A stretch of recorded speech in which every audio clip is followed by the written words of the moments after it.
Hi అండి, నేను మీ Shilpa Vinay. Welcome to Vinsy kitchen. ఈరోజు మనం డిన్నర్లోకి ఈజీగా చేసుకోగలిగే 4 రకాల టేస్టీ ఇంకా హెల్తీ రెసిపీస్ని చూద్దాము. ముందుగా అయితే ఓట్స్తో ఉప్మా ఎలా తయారు చేసుకోవాలో చూద్దాము.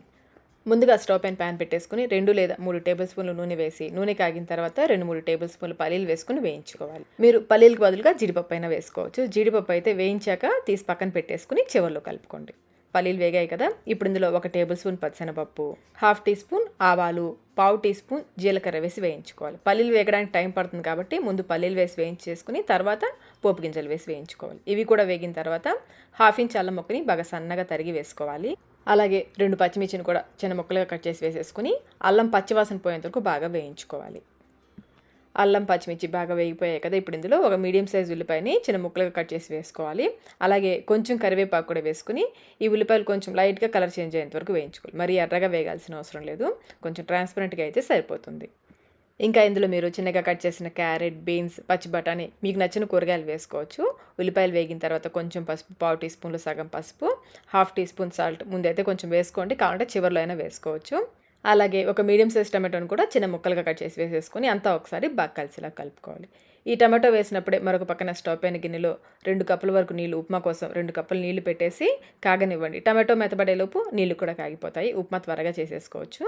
బాగా కలిపేసి మూత పెట్టేసి లో ఫ్లేమ్లో ఈ టమాటో మెత్తబడేంత వరకు ఉడికించుకోవాలి. టమాటో చూడండి చక్కగా ఉడికిపోయింది కదా, ఇప్పుడు ఇందులో 1 కప్పు ఓట్స్ వేసుకోవాలి. నేనైతే రోల్డ్ ఓట్స్ వేస్తున్నాను, మీరు మామూలు ఓట్స్ అయినా వేసుకోవచ్చు. ఈ రోల్డ్ ఓట్స్ నేను ఆన్లైన్లో తీసుకున్నాను, లింక్ కావాలంటే నేను డిస్క్రిప్షన్ బాక్స్లో ఉంచుతాను, ఒకసారి చూడండి. ఓట్స్ వేసాక 2 నిమిషాల పాటు బాగా వేయించుకోవాలి. ఈ ఓట్స్తో దోశలు కూడా వేసుకోవచ్చండి, క్రిస్పీగా చాలా రుచిగా ఉంటాయి. ఆ వీడియో కూడా ఆల్రెడీ మన ఛానల్లో ఉంది, లింక్ కావాలంటే నేను డిస్క్రిప్షన్ బాక్స్లో ఉంచుతాను చూడండి. ఓట్స్ వేగాక మీకు కమ్మటి వాసన వస్తుంది, మీడియం ఫ్లేమ్లో కలుపుకుంటూ వేయించుకోవాలి. కమ్మటి వాసన వచ్చేంత వరకు వేయించేసుకుని మనం పక్కన నీళ్లు కాచుకుంటున్నాం కదా, ఆ నీళ్లు వేడి నీళ్లు 2 కప్పులు పోసుకోవాలి. మనం రోల్డ్ ఓట్స్ తీసుకున్నాం కాబట్టి 1 కప్పు ఓట్స్కి 2 కప్పుల వేడి నీళ్ళు పోసుకోవాలి. అదే మీరు నార్మల్ ఓట్స్ వాడుతున్నట్లయితే 1 కప్పు ఓట్స్కి 1.5 కప్పు నీళ్లు పోసుకోండి. ఒకసారి బాగా కలిపేసుకుని టేస్ట్ చెక్ చేసుకోండి. వాటర్ కొంచెం లైట్గా సాల్టీగా ఉంటే మనకి ఉప్మా కరెక్ట్గా ఉంటుంది. నాకు కొంచెం తగ్గింది, నేను కొంచెం వేస్తున్నాను. మళ్ళీ ఒకసారి కలిపేసి మూత పెట్టేసి మీడియం ఫ్లేమ్లో ఇది కొంచెం దగ్గర పడేంత వరకు ఉడికించుకోవాలి.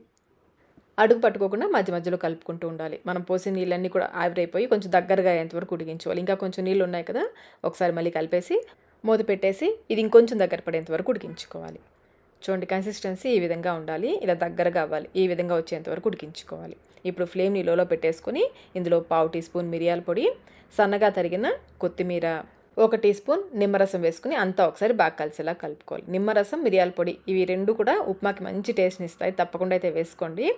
బాగా కలిపేసుకోవాలి. స్టవ్ ఆఫ్ చేసేసుకోండి. ఇవన్నీ వేసేసి స్టవ్ ఆఫ్ చేసేసి అంతా ఒకసారి బాగా కలిసేలా కలుపుకోవాలి. అంతేనండి, ఓట్స్ ఉప్మా రెడీ అయిపోయింది. నేనైతే ఎక్కువగా డిన్నర్కి చేస్తుంటాను. వేడిగా తింటుంటే చాలా అంటే చాలా రుచిగా ఉంటుంది. ఒకసారి ఈ విధంగా తప్పకుండా ట్రై చేయండి. ట్రై చేసి మీకు టేస్ట్ ఎలా అనిపించిందో మాకు కమెంట్ రూపంలో తెలియచేయండి.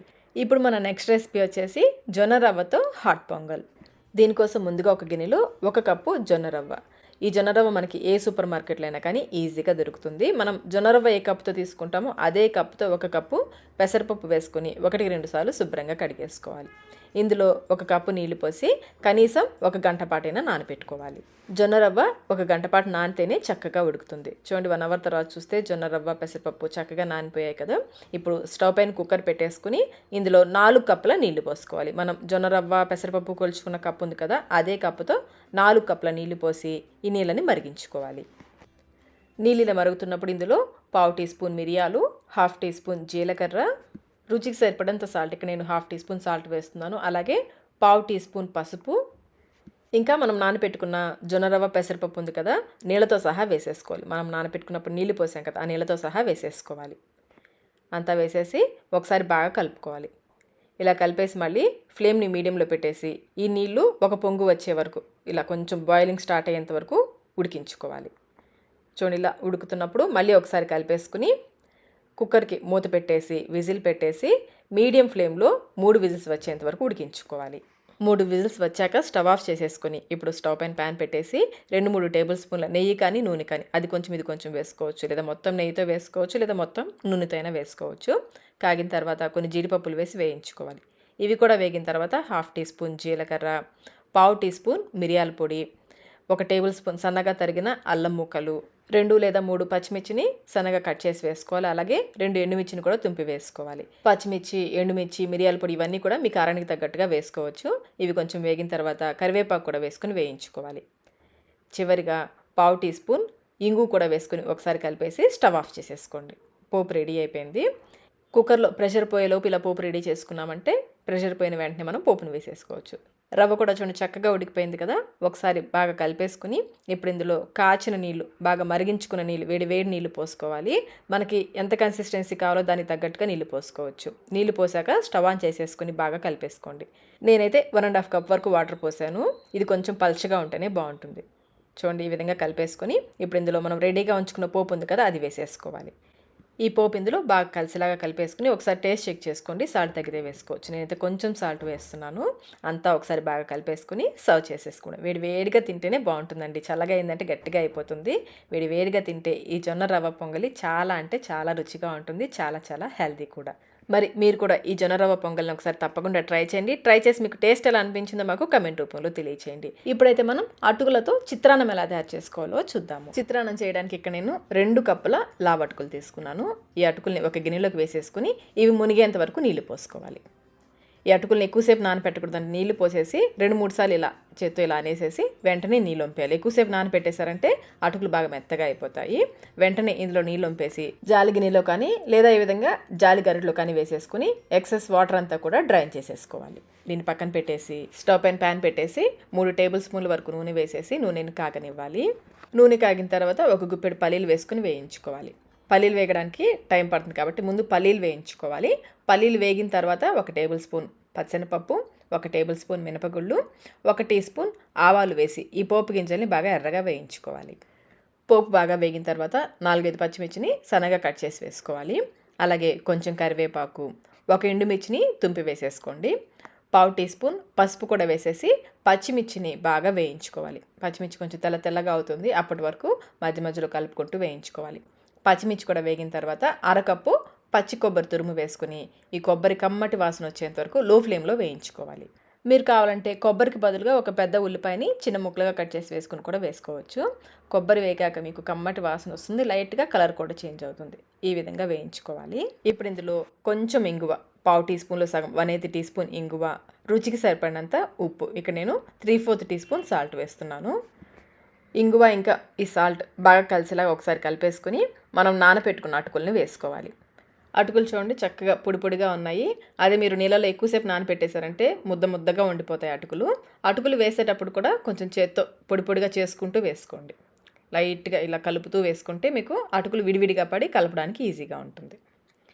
అటుకులన్నీ వేసేసుకొని ఇదంతా కూడా మళ్ళీ ఒకసారి నిదానంగా బాగా కలిసేలా కలుపుకోవాలి. ఇలా బాగా కలిపేసుకొని మూత పెట్టేసి 2 నిమిషాల పాటు లో ఫ్లేమ్లో ఉడికించుకోవాలి. 2 నిమిషాల తర్వాత మళ్ళీ ఒకసారి కలిపేసుకుని ఇందులో కొంచెం నిమ్మరసం, ఒక చిన్న నిమ్మకాయలో సగం చెక్క సరిపోతుంది, లేదా 1 టేబుల్ స్పూన్ నిమ్మరసం వేసుకోవచ్చు. అలాగే సన్నగా తరిగిన కొత్తిమీర కూడా వేసేసుకుని స్టవ్ ఆఫ్ చేసేసుకోండి. అటుకుల్లో ఐరన్ చాలా ఎక్కువగా ఉంటుందండి. అలాగే మనం నిమ్మరసం వేసాం కదా, సి విటమిన్ వల్ల ఐరన్ అబ్జార్ప్షన్ పెరుగుతుంది. చాలా హెల్దీ రెసిపీ ఇది. తప్పకుండా ట్రై చేయండి. బాగా కలిపేసి సర్వ్ చేసేసుకోవడం. వేడిగా తింటే చాలా బాగుంటుంది. బ్రేక్ఫాస్ట్గా చేసుకోవచ్చు, డిన్నర్గా చేసుకోవచ్చు, ఇంకా ప్రసాదంగా కూడా చేసుకోవచ్చు. మరి ట్రై చేసి మీకు టేస్ట్ ఎలా అనిపించిందో మాకు కమెంట్ రూపంలో తెలియచేయండి. ఇప్పుడైతే మనం అమ్మమ్మల కాలం నాటి ఉప్పుడు పిండిని ఎలా తయారు చేసుకోవాలో చూద్దాము. దీనికోసం ఇక్కడ నేను 1 కప్పు బియ్యపు రవ్వ తీసుకున్నాను. ఉప్మా రవ్వ కాదండి, బియ్యపు రవ్వ. చూడండి ఈ విధంగా ఉంటుంది.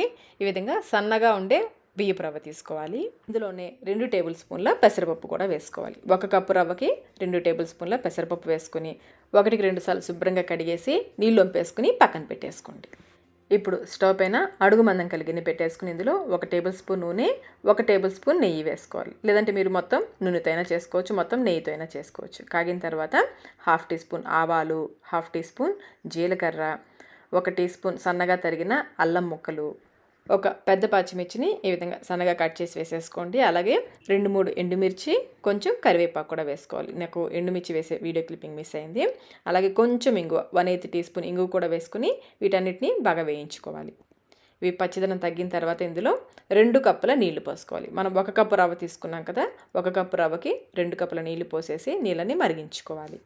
నీళ్ళు ఇలా మరుగుతున్నప్పుడు ఇందులో రుచికి సరిపడినంత ఉప్పు వేసుకోవాలి. ఎక్కువ పట్టదండి, కొంచెం వేసుకుంటే సరిపోతుంది. ఇప్పుడు ఇందులో మనం కడిగి పెట్టుకున్న బియ్యపు రవ్వ ఉంది కదా, అది వేసేసుకోవాలి. నేను సన్నటి రవ్వ తీసుకున్నాను కాబట్టి 1 కప్పు రవ్వకి 2 కప్పుల నీళ్ళు సరిపోతాయి. మీరు తీసుకునే రవ్వను బట్టి నీళ్ళు పోసుకోవాలి. మనకి ప్యాకెట్ పైన రాసి ఉంటుంది 1 కప్పు రవ్వకి ఎన్ని నీళ్ళు పోయాలో, దానికి తగ్గట్టుగా మీరు నీళ్ళు పోసుకోండి. ఇది ఉప్మా రవ్వ కాదండి, బొంబాయి రవ్వ కాదు, బియ్యపు నూక అంటారు, కొంచెం లావుగా ఉంటుంది. ఇలా కలిపేసి మూత పెట్టేసి లో ఫ్లేమ్లో ఉడికించుకోవాలి. అడుగు పట్టుకోకుండా మధ్య మధ్యలో కలుపుకుంటూ ఉండాలి. అడుగు మందం కలిగిన తీసుకుంటే మనకి అడుగున మాడిపోకుండా ఉంటుంది. ఇలా మధ్యలో ఒకసారి కలిపేసి మళ్ళీ మూత పెట్టేసి లో ఫ్లేమ్లోనే ఉడికించుకోవాలి. అంతేనండి, ఉప్పుడు పిండి రెడీ అయిపోయింది. ఈ ఉప్పుడు పిండికి కాంబినేషన్గా ఆవకాయ చాలా బాగుంటుంది, టమాటా ఉడుకు పచ్చడి బాగుంటుంది, ఇంకా కంది పొడి లేదా పుట్నాల పొడి నువ్వుల నూనెతో చాలా బాగుంటుంది. ఒకసారి తప్పకుండా ట్రై చేయండి. చూసారు కదా 4 రకాల హెల్దీ రెసిపీస్ని. డిన్నర్లోకి ఈ రెసిపీస్ చాలా బాగుంటాయి, టేస్ట్ కూడా చాలా బాగుంటాయి. తప్పకుండా ట్రై చేయండి. ట్రై చేసి మీకు టేస్ట్ ఎలా అనిపించిందో ఒక కమెంట్ రూపంలో తెలియచేయండి. వీడియో నచ్చినట్లయితే లైక్ చేయండి, మీ ఫ్రెండ్స్కి ఫ్యామిలీ మెంబర్స్కి షేర్ చేయండి. మన ఛానల్ని ఫస్ట్ టైం చూస్తున్నట్లయితే సబ్స్క్రైబ్ కూడా చేసుకోండి. Thank you.